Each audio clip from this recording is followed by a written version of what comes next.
En Radio Intereconomía, La Fábrica de Inversores, con Félix Fuertes.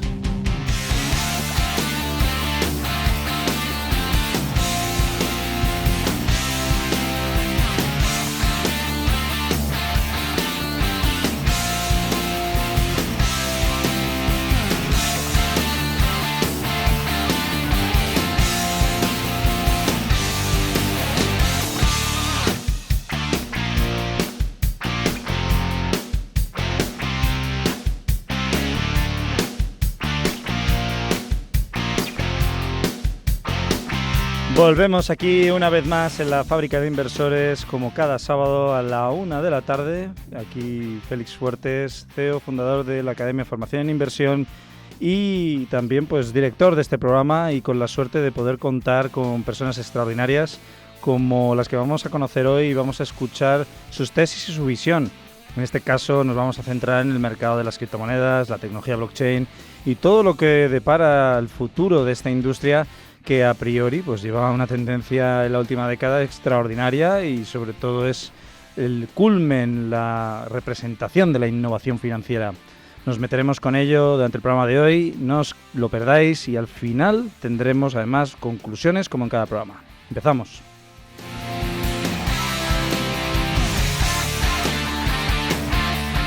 Así que bueno, pues como cada programa tengo la suerte de estar acompañado siempre de no solo pues personas, seres humanos que se lo han currado una barbaridad, y además pues que son personas maravillosas, y cuando se los conoces pues además te acabas enamorando de ellos, sino que además son grandes amigos.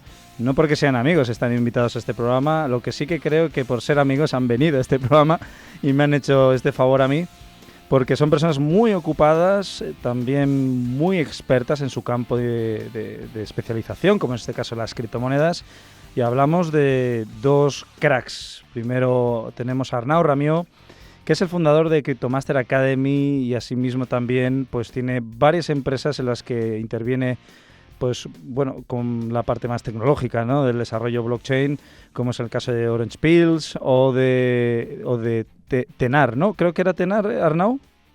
Es Temar Solutions. Temar Solutions. Sí, suele costar al principio. Oye, ¿cómo se nota que yo me dedico a la inversión y no a la dirección de programas de radio, ¿no? Pero, oye, es un placer tenerte aquí y gracias por tu tiempo. Bueno, gracias a ti, Félix, y lo mismo digo, es un placer. Y por el otro lado tenemos a Alexis Bautista, que es otro gigante del ecosistema. Le conocí a través de un amigo en común, hemos intervenido en algunos vídeos de YouTube hablando de cómo invertir institucionalmente, profesionalmente en el mercado cripto, y actualmente pues es un expatriado, como denominaríamos, ¿no?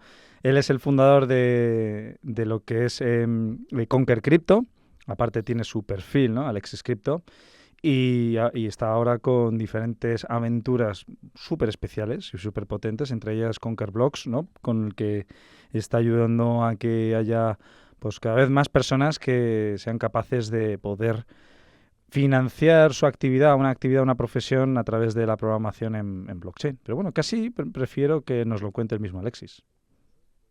Nada, Félix, muchas gracias por la invitación. Es un placer estar por aquí de vuelta, que ya hemos participado aquí en Radio Intereconomía varias veces. Y sí, bueno, ahora uno de los principales proyectos que tenemos es Conquer Blocks, que realmente pertenece al grupo Conquer, que es donde está Conquer Crypto también. Y básicamente es una escuela de desarrollo blockchain y de desarrollo de inteligencia artificial, efectivamente. Somos aparte un business school, tenemos otro tipo de formaciones, estamos lanzando también ahora una formación de marketing, y bueno, pues al final nos dedicamos un poco a todo lo que tiene que ver con nuevas tecnologías y dentro de eso pues están las criptomonedas, por supuesto. Así que nada, señor, gracias por la invitación de nuevo y un placer como siempre estar aquí. Bueno, yo no he querido contar todo lo que también tiene Arnau sobre la mesa, porque no tiene que ver con cripto, pero bueno, estáis ahora, me gustaría que os presentarais un poquito los dos, es decir, más en detalle, que nos contéis vuestros orígenes, cómo Arnau Ramió, cómo Alexis Bautista deciden entrar en el mercado de las criptomonedas, por qué es lo que os atrajo, y en qué se pueden ver inspirados las personas que nos están escuchando a la hora de plantearse, oye, si todavía es un buen momento o a lo mejor es un poco tarde. Y cuando hablamos de un poco tarde, y perdonad por la apreciación, no nos referimos a nivel de precio o a nivel de capitalización, que también es un factor adicional, sino más a si es una industria en la que la innovación se ha acabado o que todavía sigue ofreciendo esas oportunidades, en la que la liquidez para financiar proyectos sigue existiendo o todavía pues quizás está desapareciendo, o muchas veces pues nos referimos, bueno, se refieren, porque nosotros tres yo creo que somos lo que se denominan permabulls, ¿no? Lo que somos permanentemente alcistas. Creo que de alguna forma tenemos una visión a largo plazo que creemos que todavía puede crecer. Pero bueno, me encantaría escuchar vuestros orígenes y qué pensáis de todo esto. Si queréis empezamos por Arnau. Bien, pues nada, gracias por la pregunta. De esto último, para avanzar, porque ha sido lo último con lo que me he quedado, no creo que sea tarde, ni mucho menos. Creo que solo acabamos de empezar. De hecho, por compartir una experiencia que hemos vivido justamente hoy, estábamos con el desarrollo de Unlock, ¿no? Que es pues, este protocolo que pretende ser una capa financiera para los activos del metaverso, ¿no? NFTs como colateral, que es un poco, al principio, complejo, pero muchas cosas de las que queremos hacer no las podemos hacer no porque no podamos, sino por limitaciones de la propia tecnología, ¿no? Quizá por los costes de Ethereum, porque aún no hay suficiente adopción en las segundas capas y aún hay mucha actividad en la primera capa. Y hoy la reflexión, cuando estábamos discutiendo con Philip, que es el tech lead del proyecto, que, hostia, qué pronto que es, porque tener que cambiar la perspectiva o el diseño de cómo haríamos ciertas cosas porque la tecnología no nos lo permite, una señal de que queda mucho, que es muy temprano, que aún nos falta mucho por innovar y eso te pone, bueno, al menos me pone contento, ¿no? Porque al menos sé que estaremos en esta industria muchos años y con ganas de seguir aportando. Desde el primer día, yo empecé 2017 conociendo Bitcoin. Para mí el gancho fue entender la propuesta macroeconómica de Bitcoin, ¿no? Y cómo funciona el sistema monetario, indagar en bancos centrales, fue como lo primero que me cautivó. Creo que la idea de crear un dinero más justo, y eso fue como entrar en el agujero de la madriguera de Bitcoin, a conocer Ethereum, conocer las ICOs, llegar a DeFi, ¿no? Con MakerDAO, después ver Uniswap, cuando aparecía y cambiaba radicalmente el panorama de los exchanges como Binance y así. Y eso nos ha llevado a donde estamos, donde actualmente también, por dar contexto, trabajamos en el desarrollo con Temar, donde hacemos pues, desarrollo de proyectos o servicios, y después en la formación, que aquí con Alexis, pues a pesar de competidores, también amigos y con mucho, bueno, al menos respeto mutuo, empezamos con cripto, que creo que es lo que nos enganchó a la tecnología a los dos, y ahora actualmente pues creo que hemos tirado caminos muy similares, que es indagar en la inteligencia artificial, indagar en informar más programadores, y a pesar de la competencia, o a pesar que podamos ser competidores, creo que la misión es muy clara de ayudar a la gente a aprender sobre esto, de que haya más profesionales, de que el mercado es muy, muy grande y que no va de uno, sino de intentar que más gente se sume al carro, porque la adopción tecnológica viene con mucha fuerza, con un crecimiento exponencial y la gente debe prepararse, porque Arnau, se viene muy fuerte todo. Yo, Arnau, Sí. me quedo con un par de cositas antes de pasar con Alexis, que nos vamos a ir apuntando, porque ya sabéis que el programa de hoy nos vamos a centrar en la visión que tienen estos dos cracks. Bueno, me voy a incluir, no como crack, pero que voy a dar mi visión también sobre lo que es el mercado cripto y la tecnología blockchain. Ya por el momento, una de las cosas que está diciendo Arnau básicamente es que tenemos ya escuelas ya consolidadas, escuelas de negocio como la de Arnau, la de Alexis, que están yendo hacia la parte más de educación tecnológica, la educación en desarrollo. Eso quiere decir que hay negocio, y si hay negocio es que hay oportunidades, y cuando hay oportunidades es que el ecosistema probablemente acabará creciendo. Me quedo con dos puntos desde el punto de vista inversor, ¿no? Como somos la fábrica de inversores.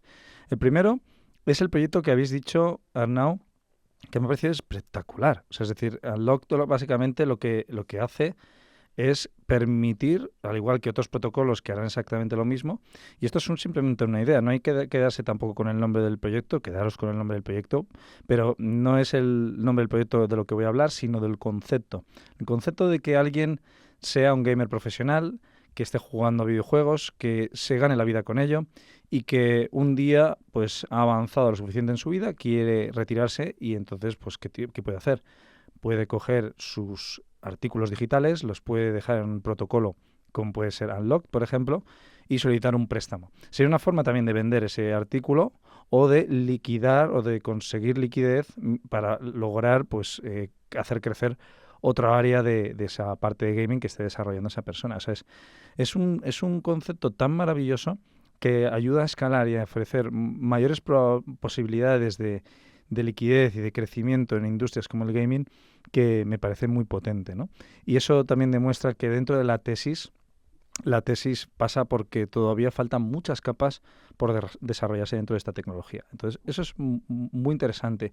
Y por otro lado, has comentado, Arnau, que todavía falta o está faltando adopción en las capa 2, ¿no? En lo que es las soluciones tecnológicas sobre Ethereum de escalabilidad, que prácticamente serían Arbitrum, Optimism, todo lo que es luego sidechains como Polygon. Estas al final van representadas o tienen su token, su criptomoneda, ya están cotizando, tienen un modelo criptoeconómico X, como el que tiene Ethereum, como el que tiene Bitcoin, y básicamente eso puede derivar también en que un potencial holder, un inversor a largo plazo que quiera apostar parte de su capital en esta industria, pueda ver que las capa 2 pueda ser una buena alternativa para poder estar expuesto, siempre y cuando esa criptomoneda otorgue o entregue ese valor o pueda tener como esta alineación en incentivos con los mismos directores de los proyectos que están detrás de estas capa 2, ¿no? Entonces esos son dos conceptos que vamos a ir desarrollando a lo largo para ir construyendo esa tesis de visión de futuro dentro del mercado cripto, pero me gustaría pasar a Alexis para preguntarle también sobre sus orígenes, que nos cuente un poquito sobre él y sobre todo con lo que un poco por complementarte a ti, Arnau. Qué bien, muchas gracias, Félix. Mira, yo empecé en el mundo de las criptomonedas también en 2017 como Arnau.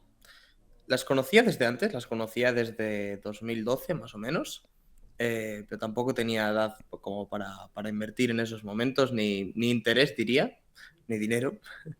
Empecé en el 2017 y bueno, creo que un poco alineado con Arnau, empecé sobre todo, bueno, o sea, en ese momento tampoco realmente tuve una inversión tremenda dentro del mundo cripto, sino que lo tenía como una actividad secundaria en mi vida. Y realmente donde tuve una inversión más profunda fue con la aparición de las DeFi, es decir, realmente a partir de 2018, si mal no recuerdo. Y bueno, pues a día de hoy, aunque ya lo hemos dicho antes, ¿no? Soy medio competidor de Arnau también. Somos todos competidores, al final.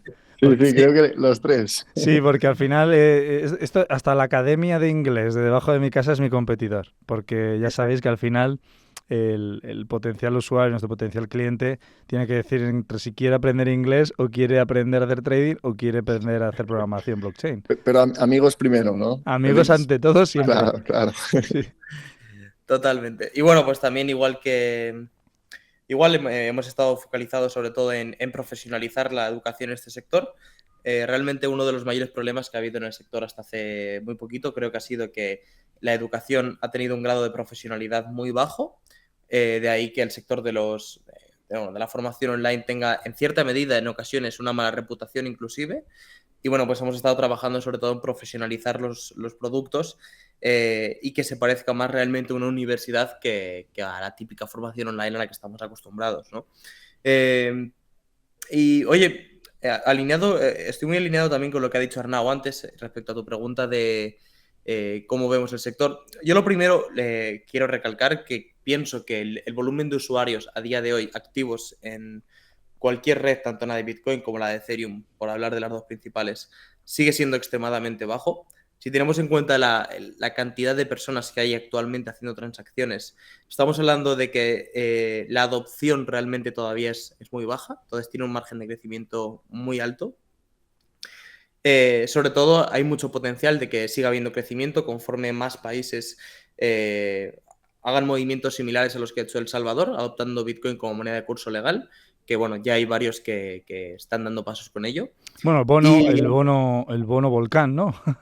Como se denomina, ¿no? Que es la deuda que la tienen respaldada por los bitcoins que se generan con la minería del volcán, o sea, con la minería generada por la energía del volcán. Sí, o sea que El Salvador ha ido muy lejos, ¿no? Sí, bueno, me refiero más a que haya realmente facilidades para que la población lo utilice como moneda de pago, que es a lo que realmente podríamos Es decir, si realmente hubiéramos llegado a ese punto, tendría más sentido esta conversación de si la gente puede llegar tarde o no, pero no puedes llegar tarde a algo que realmente a día de hoy ni siquiera está preparado para que la gente lo utilice como moneda de pago en el día a día. Entonces, Bueno, se ha visto estamos esta hablando semana, ¿no? Con la saturación que ha tenido la red de Bitcoin, ¿no? Por ejemplo. efectivamente, aparte. Y en cuanto a la red de Ethereum, bueno, creo que tenemos un día interesante para hablar del tema de las rollups. Me ha gustado que justo acabéis de comentar Arbitrum, porque, bueno, justo tú y yo, Félix, tuvimos una conversación acerca de este tema hace como una semana o por ahí, y hace 2 días han cambiado el modelo económico de Arbitrum, lo han cambiado radicalmente. Igual no he dado tiempo ni a verlo porque yo me he enterado casi que de milagro, lo publicaron en Twitter hace poquito, entonces hay mucho que hablar por ahí también. Y estoy de acuerdo también con Hernán en que el desarrollo tecnológico de redes como la de Ethereum, ¿no? Que es donde bueno, mayoritariamente desarrollan la gran mayoría de desarrolladores, aunque hay otras redes creciendo mucho, evidentemente. Hay muchas funcionalidades que todavía no existen y que realmente requieren ciertos protocolos, ¿no? Por ejemplo, hablando de DeFi, hay muchas actividades que son de interés desarrollar en DeFi y que no se puede porque muchas cosas todavía no está preparada la red. Y de hecho ya la propia Ethereum Foundation muy claramente ha dejado ver que está tomando medidas para solucionar esto. Y aquí es donde vienen ciertas actualizaciones como la sustracción de cuentas de Ethereum que va a desbloquear seguramente un montón de casos de uso.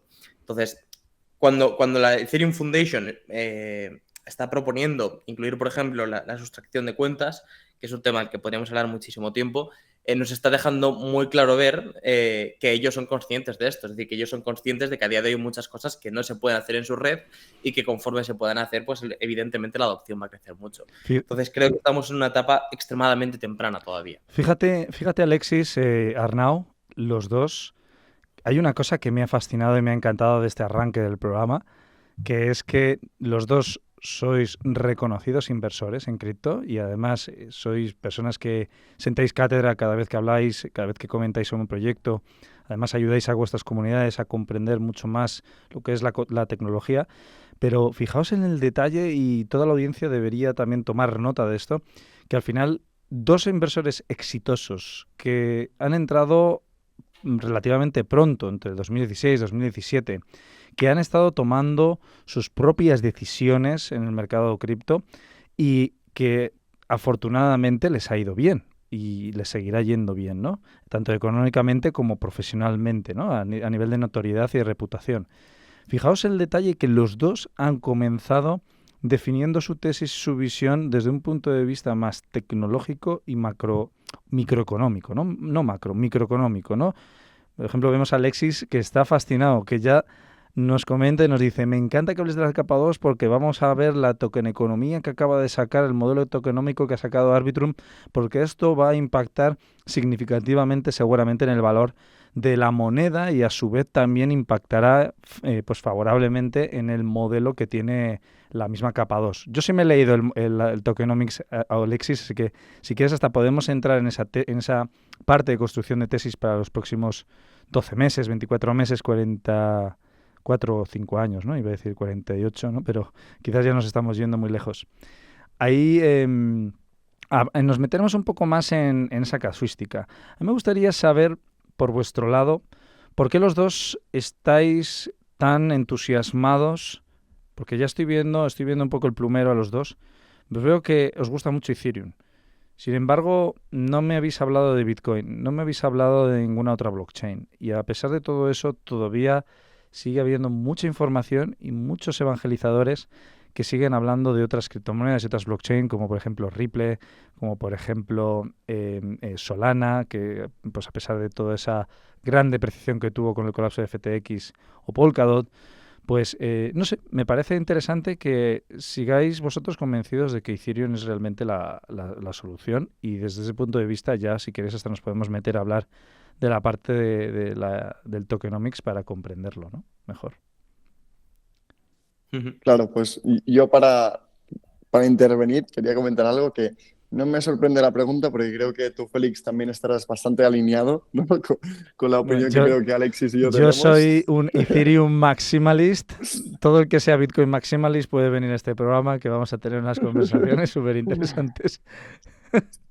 A ver, yo sí que veo la propuesta de valor de Bitcoin y veo como la propuesta de un activo monetario que únicamente se centre en tener un premium monetario para ser como pago, pero después veo Ethereum y el modelo económico que tiene alrededor creo que es imbatible. Y desde el primer momento me centré en invertir basándome en qué tiene valor. Lo sigo haciendo ahora y Ethereum siempre ha sido como la primera opción.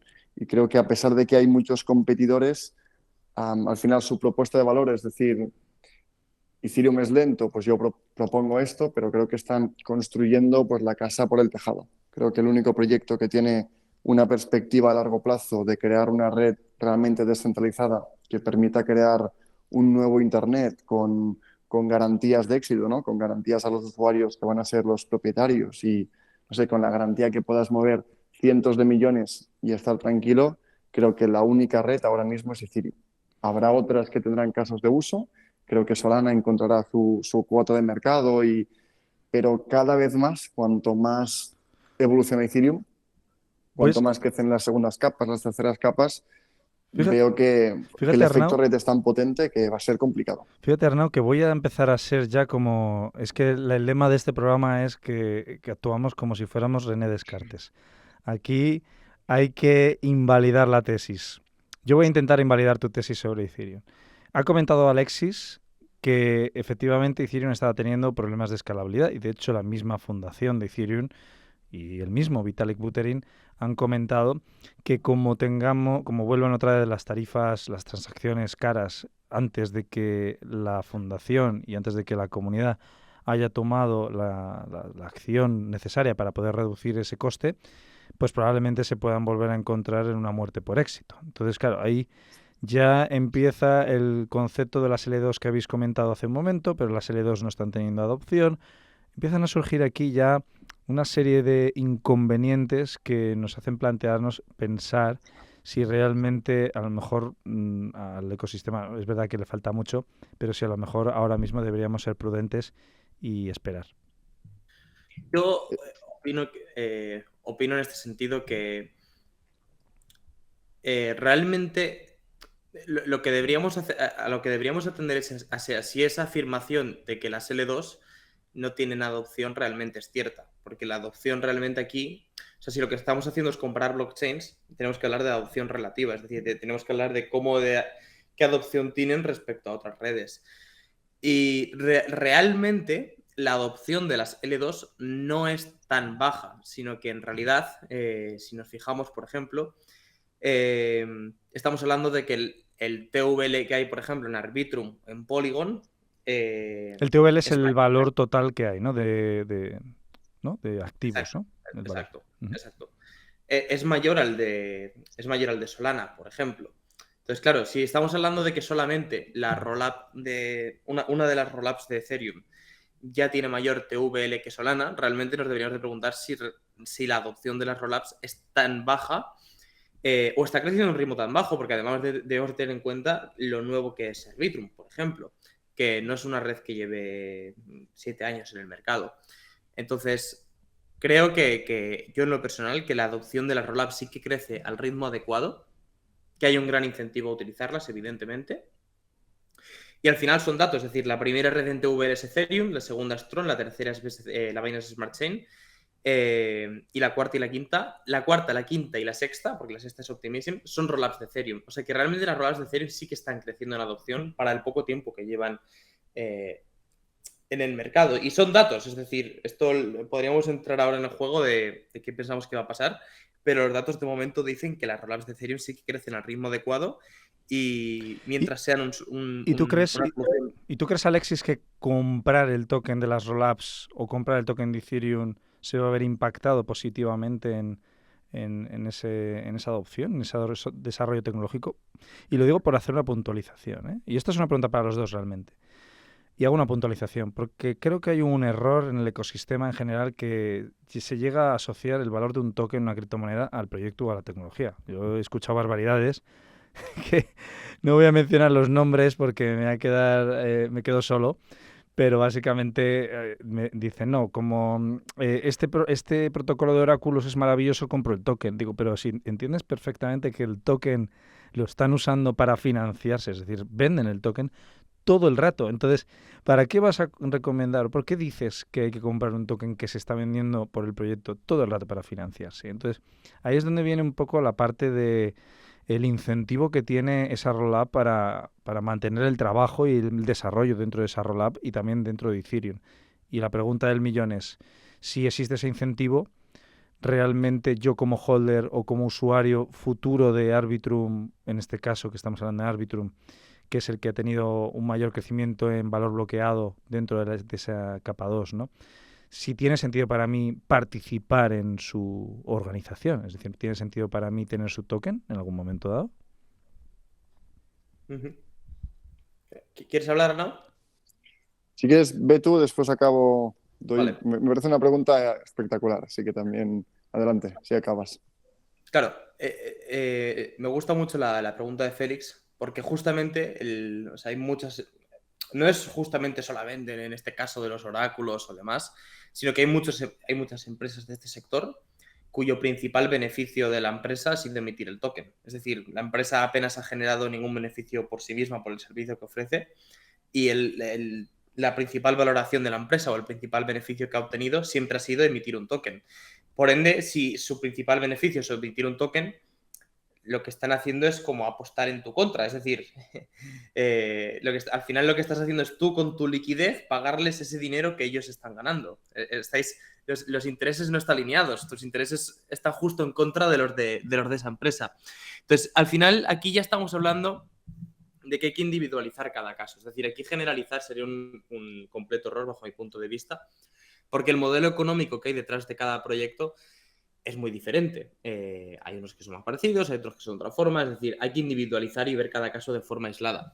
En el caso de, por ejemplo, Arbitrum, bueno, pues cuando se lanzó parecía muy claramente que el principal beneficio o sea, el principal objetivo de ese token era que la propia fundación de Arbitrum sacara un beneficio. ¿Por qué? Bueno, pues al final hicieron un airdrop. Los airdrops normalmente o históricamente han tendido a inflar las valoraciones muchísimo. En el caso de Arbitrum, bueno, pues fue uno de los mayores de la historia. Y se vio claramente como, no sé si fue una semana después, estoy hablando de memoria, no tengo que conocer el dato exacto, ellos mismos hicieron una propuesta para llevarse, Sí. no sé, Sí. 800 millones de dólares en el token, ¿o cuánto era? Fue una retribución, si mal no recuerdo, de 600 millones. Sí. Claro. Sí, sí. Pues al final, Arbitrum, como empresa, por las comisiones que se pagaban en la rollup, nunca ha ganado 650 millones. Entonces, aquí lo que está dejando muy claro es que en ese momento el principal beneficio que ellos veían a la empresa era emitir ese token. Es de donde más dinero planteaban sacar. Y tú estás pagando ese dinero. O sea, cuando tú ibas al order book y comprabas y ellos estaban vendiendo, tú les estabas pagando ese dinero que ellos están ganando. Sí, sí. Entonces, lo que hay que ver ahora sí que es verdad que han planteado un nuevo modelo económico que honestamente no he tenido tiempo para estudiar en profundidad porque fue hace 2 días, pero donde parece que plantean que las comisiones se retribuyan directamente al token. Aquí no tiene por qué estar cambiando la cosa, porque si el principal beneficio que ellos le ven a su proyecto sigue siendo emitir un token, pues simplemente lo que están haciendo es darte más razones para comprar el token. Pero si las comisiones para ellos representaban un 3% de los ingresos de la empresa respecto a todo lo que iban a ganar con el token, realmente para ellos no ha cambiado mucho la situación. Pero al menos hay un mayor alineamiento en los intereses. Es decir, al menos sabes que tus intereses, en cierta medida, ahora están más alineados con los de la fundación que antes, ¿vale? Y te permite al mismo tiempo que tú hagas un cierto value investing alrededor del token, porque si de alguna forma ese token está captando valor por las comisiones que se pagan en la red, o bien sea con staking, con quema, con lo que sea, pero si está captando valor de alguna forma, tú ya tienes un dato o tienes una información con la cual puedes estimar cuál es el valor que tú consideras que debería de tener ese token. En cambio, cuando el token no capta valor de ninguna forma de la blockchain o del protocolo, realmente hacer un value investing es matar moscas a cañonazos o es ir pegando palos de ciego, porque realmente hay muy poco que valorar. Es decir, ¿cuál es el valor de un token de gobernanza? Bueno, pues el token de gobernanza en cierta medida tiene también una capitalización de mercado alta porque hay muchas instituciones que pueden querer controlar el ecosistema, hay instituciones que pueden querer tener el token de Arbitrum simplemente para tomar decisiones de lo que pasa dentro de la red de Arbitrum, ¿vale? Pero esto al final no deja de ser algo completamente más abstracto. Entonces, no estoy diciendo con esto que me parezca buen momento de comprar Arbitrum ni nada por el estilo. Lo que sí que estoy diciendo es que No es un al menos consejo de inversión. no es consejo de inversión, Ay, simplemente sí, digo que ahora por lo menos lo puedo considerar. Antes ni lo consideraba directamente, es decir, estaba solo por el modelo económico estaba fuera de mis planes, no iba a invertir en un token que simplemente sea de gobernanza o de una roll-up, pero al menos ahora lo pone en una posición donde puedo estudiarlo. Antes de pasar con Arnau, vamos, es verdad que se me ha olvidado haceros el disclaimer de que ya sabéis que todas las opiniones que se expongan en este programa son de nuestros invitados, incluso mías. Nada de lo que indicamos aquí está relacionado ni son recomendaciones de Radio Intereconomía. Y por hacer una pequeña aportación a la tesis que estamos construyendo, ¿no? Esa visión de futuro que además a nuestra audiencia le puede ayudar muchísimo para poder identificar quién sabe y quién no sabe. Y es un punto significativo porque precisamente la gente que yo creo que no sabe es la que yo he visto promocionando fondos de inversión, la que he visto promocionando gestión de capital y me echo las manos a la cabeza, ¿no? Porque también esto es bastante complicado. Pero para poder identificar primero a alguien que sabe o no sabe dentro del ecosistema cripto es un poco sacando las conclusiones de lo que hemos obtenido, de lo que nos han comunicado Alexis y Arnau, que prácticamente es separar tecnología de economía, de lo que es el token y su diseño y su interacción con la misma tecnología. No podemos decir yo invierto en la tecnología a través de la criptomoneda si no tiene claro el usuario que está comprando esa criptomoneda que el proyecto que está desarrollando esa tecnología también está cuidando y mimando la economía del mismo token. Y de Aquí, hecho, Félix, perdona, Arnau, adelante. y yo interfiero porque me ha encantado. Creo que es una conversación que le estoy sacando mucho jugo, que estoy disfrutando. Y hay algunas partes que coincido, pero también hay algunas partes que quizá tendría una opinión un poco distinta. Entonces, para hacer un repaso, Fantástico. tampoco quiero Por eso estás invitado aquí. que es interesante, ¿no? Lo que se está comentando.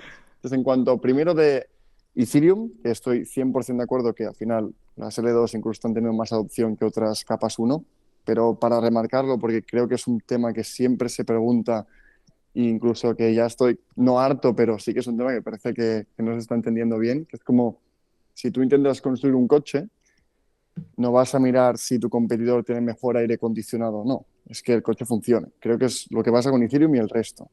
Si yo quiero una blockchain, quiero seguridad y descentralización, quiero garantías, y creo que es la única que se está enfocando en esto y construyendo desde una base ya sólida. Entonces, esto es lo que para mí hace que Ethereum sea clarísimamente la opción número 1 en cuanto a plataformas y prácticamente la única opción, a pesar de alguna más, ¿no? Que tiene un modelo económico que puede beneficiar mucho el token, como el BNB, que es muy deflacionario, cosas así, pero sobre todo creo que sería Ethereum. Y en cuanto a las segundas capas, el valor de los tokens, estoy completamente de acuerdo. Al final hay muchos tokens que no tienen un modelo económico que les permita capturar valor. Porque en general hablamos de tokenomics y los tokenomics se asocian a la distribución y al final tienes los tokenomics o tendrías la distribución y la economía del token y esta economía del token y cómo captura valor es fundamental. Por ejemplo, Arbitrum, si Arbitrum llega a ser una segunda capa muy potente y es un intermediario de espacio, ¿no? Que compra espacio a Ethereum a 5 y lo vende a los usuarios de Arbitrum a 10, este revenue constante, si va al token, pasa a ser algo muy interesante, ¿no? Porque al final, pues mirando a largo plazo y en adopción, pues podría ser algo muy potente. Pero Mira, aquí entro en la sí. parte de adopción y con esto acabo porque es Nada. como... Claro, el token quizá no tiene un modelo donde tú puedes decir, vale, claramente este token está absorbiendo valor. Pero yo como inversor, incluso te diría que hay veces que prefiero que sea así, porque estamos en una etapa de adopción. Estamos en una etapa donde ver Ethereum ahora y compararlo como esto es Ethereum hoy.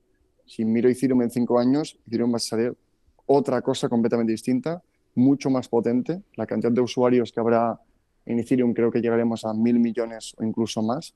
Entonces, claro, el momento actual no quiero confundir en qué es mejor para el token ahora o qué se está construyendo. Y pongo un ejemplo con Uniswap, SushiSwap, sin entrar en si el producto de Uniswap gusta o no, porque la V3 tiene su complejidad, pero Uniswap y SushiSwap Sushi, son protocolos sí, exchanges, de ¿no? De intercambio, Ethereum, ¿no?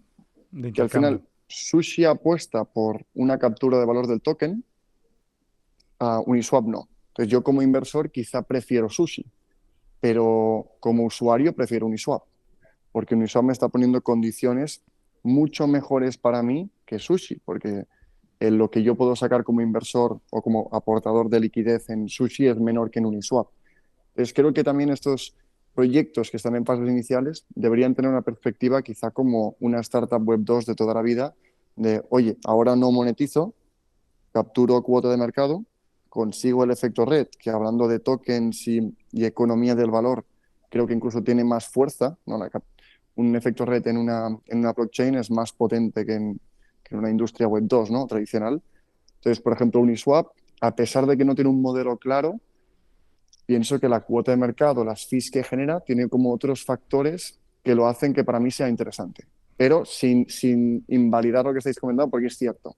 Pero es como el momento actual y la adopción que estamos viviendo es tan grande, lo que vamos a vivir, bueno, hay otros factores que al final quizá también me interesa que el token por ahora no penalice al usuario. No quiero monetizar de algo que lo que quiero es que tenga adopción. Así que bueno, hay como todo es ni blanco ni negro, ¿no? Es gris y a veces es difícil, pero en general es fácil detectar cuándo hay valor, cuándo no. A pesar de que no haya un modelo de monetización claro a veces, el valor se entiende fácilmente con qué genera el proyecto, no en sí. Bueno, aquí voy a sacar otra conclusión, ¿no? Que dentro de vuestra visión y lo que estáis comentando es que precisamente la parte de escalabilidad de Ethereum es la parte en la que casi todos nos deberíamos enfocar. Prácticamente a nivel de inversión, y no estamos hablando ni de compra de cripto ni compra de tokens, sino estamos hablando de la inversión en dólar o la inversión en euro por parte de fondos de capital riesgo que van a estar invirtiendo y están invirtiendo. Los datos de PitchBook, ¿no? Que han salido ahora en el segundo trimestre de este 2023, o que están saliendo ahora mismo en este segundo 2023, se ha incrementado en un 200% el nivel de inversión en este tipo de startups, que al final estas startups tienen un punto muy interesante y es donde yo quiero entrar contigo, Arnau, y con Alexis, también un poco rebatiéndose a los dos, ¿no? Primero, aquí hay un modelo que es el modelo startup, pero dentro del mundo cripto, este modelo startup ha evolucionado o se ha formado de una forma híbrida, por decirlo de alguna forma, para también quizás en algunos casos, ¿no? Y sobre todo cuando hablamos de protocolos, aplicaciones más relativas con lo que es servicios financieros, o incluso como lo que ha pasado con Arbitrum, que lo ha comentado antes Alexis, ¿no? Cuando ha dicho es que se están financiando con su token, ¿no? Eso podría llegar a considerarse incluso una estafa, ¿no? Porque básicamente están yendo en contra tuyo. Si se financiaran, como fue un airdrop, como lo regalaron a todo el mundo, en ese caso, pues bueno, ahí han encontrado como su vacío legal o su forma de escapar. Pero este concepto, este híbrido, esta innovación a nivel de organización de startup, ¿no? De empresa, se denomina DAO, ¿no? Que es la organización autónoma descentralizada, que al final ahí es donde entra el poder del token, ¿no? Y el token al final te da como esa parte alícuota, como si tuvieras acciones de una compañía, y esa parte alícuota pues te permite gobernar sobre un protocolo. Y ahí yendo un poquito en contra tuyo, Arnau, porque justamente ha sido poner el ejemplo de SushiSwap y Uniswap. Y Uniswap sí tiene un modelo de tokenomics muy claro. Es cierto que si lo vemos con la perspectiva de hace 2 años, no lo tenía tan claro porque la diferencia entre ambos es que SushiSwap además pues, genera una retribución y Uniswap solo aportaba la parte de gobernanza, que es lo que estoy comentando ahora mismo, ¿no? La DAO, al final, si el protocolo es potente, y de hecho esto nos lo demostraron los que somos ya más freaks, ¿no? Los que estamos aquí y vamos construyendo esta tesis, vemos que hay momentos dentro de la historia de las cripto que validan nuestra tesis, como por ejemplo fueron las guerras de Curve. Curve es un protocolo descentralizado de préstamos que también actúa como exchange. Bueno, perdona, es un exchange descentralizado, no es de préstamos, el lending Sí. sería AVE. Esto se está poniendo interesante, Félix. Esto ya es Sí, terreno. Es la típica discusión entre Curve y Uniswap. Claro, no, pero yo no voy a comparar Uniswap con Curve, sino simplemente voy a sacar que el modelo, lo que se demostró en aquel momento, que me pareció fascinante, es que Curve en ese momento tenía lo que antes ha mencionado Alexis, que era un TVL, ¿no? Tenía un valor bloqueado de aproximadamente 3.000 millones de dólares. Si mal no recuerdo las fechas en las que sucedió este evento. Y hubo una guerra por comprar los tokens de Curve, hasta tal punto de que se compró prácticamente el 98% de los Curve líquidos que había en el mercado, se compraron por múltiples instituciones, agrupaciones de inversores y de holders. Y la explicación de esta guerra se debía a que el derecho de gobernar, es decir, yo como el token me posibilita votar dentro de una DAO y que la DAO al final es la que se encarga o lo que dice es la ley, ¿no? Si la DAO vota esto y se aprueba, es la ley. Y de hecho, en la mayoría de los protocolos incluso se conecta la votación directamente a la solución y si sale positivo, entonces en tal caso ya vemos que se ejecuta esa solución directamente, ¿no? Y esa guerra me resultó muy interesante como holder y como inversor, como persona que quiero tener una cripto, un token en cartera y pensar que tiene valor o que voy a estar recibiendo ese valor, o sea, explicaron que básicamente era por una lucha por controlar el TVL. Yo compro tokens que me dan derecho a tener gobernanza de una DAO, que a su vez la DAO tiene el poder de gobernanza sobre 3.000 millones de dólares. Y no estábamos hablando, yo estoy hablando del TVL, me imagino que también tendrían una tesorería gigantesca. La verdad es que no me acuerdo cuánta tesorería tendrían, pero también tendrían derecho sobre la tesorería, claro. Esto significa que Uniswap es un poquito diferenciado, desde luego, o sea, es decir, no era exactamente igual que Curve, pero básicamente tener el token de Uni te da el derecho de gobernanza sobre un protocolo como Uniswap que maneja hasta 12.000 millones de dólares en TVL y en volumen de transacciones ya ni te cuento, ¿no? Entonces es un punto dentro de la economía que sí que, por ejemplo, fondos de inversión como Andreessen Horowitz, que son fondos de inversión fuertes, lo analizamos, es que en el value investing siempre seguimos a los mejores inversores. Y al seguir a los mejores inversores, Andreessen Horowitz, pues como compró todos estos tokens de Uniswap, dio a entender también que la parte de gobernanza era algo importante. Entonces, os lanzo como un poco este barrido, ¿no? De que quizás Yo, no debe haber incentivos económicos, pero a lo mejor debe haber otros tipos de incentivos que también me hagan querer tener yo el token. aquí, Félix, entiendo la pregunta, pero quizá el volumen que se generó en Curve se dio a un modelo de un token al cual creo que yo al menos no estaría muy de acuerdo, que es compraban la inflación a futuro, ¿no? Compraban la emisión de tokens porque cuanto más construías, más derecho tenías para alocar los incentivos en tus posiciones que es como complejo, pero al final lo que hacían los fondos es, oye, yo compro mucho de estos tokens, puedo votar dónde va dirigida esa inflación y la dirijo en esos pools que a mí me interesa para hacer que mi pool sea más atractivo a nivel de inversión y sea, en consecuencia, más líquido. Entonces, creo que fue una guerra por capturar inflación y creo que Andreessen Horowitz entró en Uniswap porque lo que compraban no era futura inflación, lo que compraban era actividad económica. Entonces, en Uniswap al final tienes también el derecho de gobernanza, pero tienes derecho de gobernanza sobre un protocolo que la gente no va ahí porque hay un sistema inflacionario, la gente va ahí porque tiene un producto competitivo.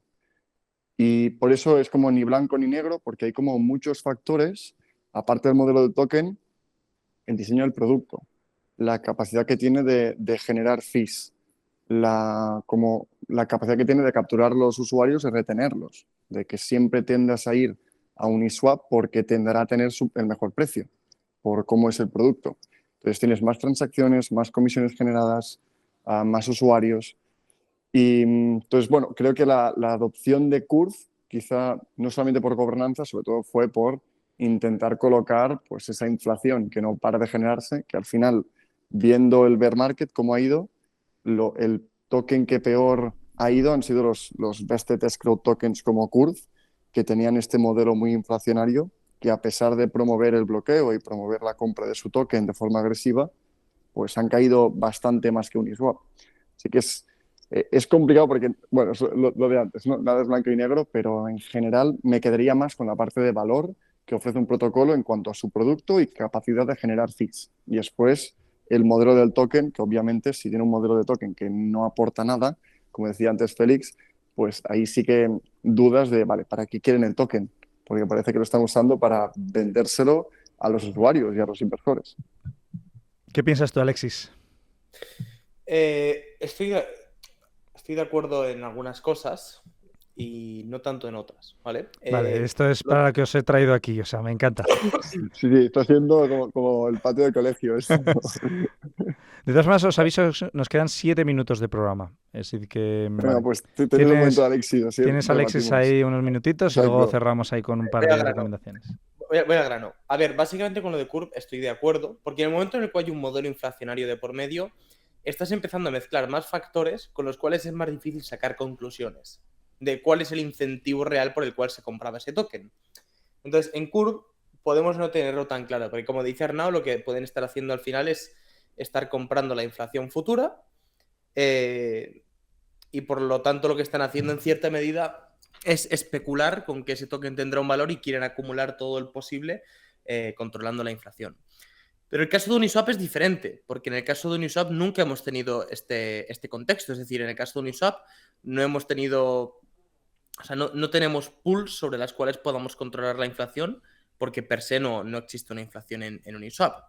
Entonces, podemos hablar de que Uniswap genera muchas fees, por supuesto, podemos hablar de ello, pero creo que no podemos hablar de que ese sea un incentivo a comprar el token. Es decir, el que compra el token al final de lo que se genera en fees, se puede decir que no ve nada nunca. Entonces, el único incentivo por el cual se puede comprar el token de Uniswap en grandes cantidades es puramente de gobernanza.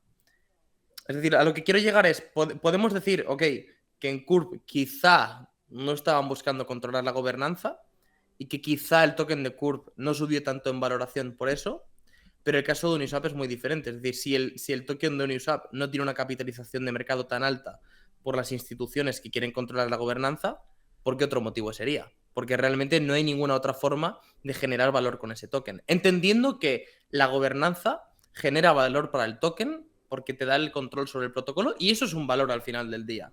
Pero no tiene otros valores por el momento. O sea, por el momento no tiene otro valor el token de Uniswap. Por ende, bajo mi punto de vista, el único motivo por el cual las instituciones pueden querer tener el token de Uniswap es por controlar la gobernanza, lo cual, como bien decía Félix, nos está dejando ver que al final la gobernanza también es una forma, en cierta medida, de darle valor a un token.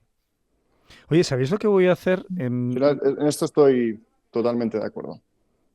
Sí. Perdona, Arnau, continúa tú, porque como prefiero daros protagonismo y al final os No, digo. no, sí, yo creo que es tal cual. Creo que la gobernanza de un protocolo, además con la votación entre A16Z y Jam que tuvo lugar hace en Uniswap, ¿no? De si usaban un bridge u otro, ahí fue un ejemplo de, joder, cuánto vale tener tokens, ¿no? Para poder votar.